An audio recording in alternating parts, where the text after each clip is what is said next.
I'm interested in seeing my work in the context of other artists that use hyperrealism, because we all use it in different ways. I'm interested in using realism to present scenarios that are not real, that undercut reality, that are just part of my imagination, which I think some artists use it to represent reality.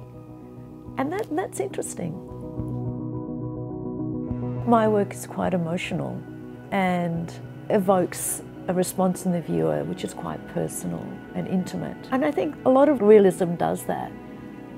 But sometimes realism can be very formal and about the technique, about how good it looks, its verisimilitude to the real world. And I'm interested in that as well, but that's just, for me, a means to an end. And the end is talking about often ethical issues and even having an emotional response that comes through often empathy, using empathy.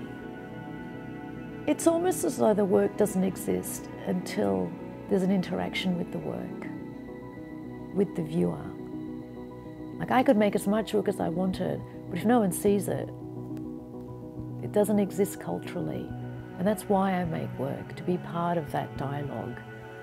So with the ideas that I come up with, they're just normal to me. And I don't see that as being difficult or exposing. That's just part of my internal world, and I just bring it out.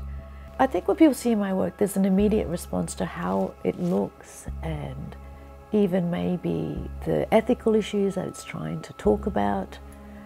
But I think the real response can take a long time.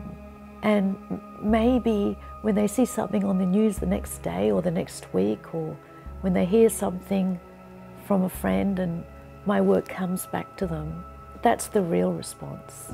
Like when we're talking about reproductive technologies or genetically modified food, or we're thinking about whether this is good or this is bad, or whether good becomes bad. And my work might be part of that dialogue, I suppose.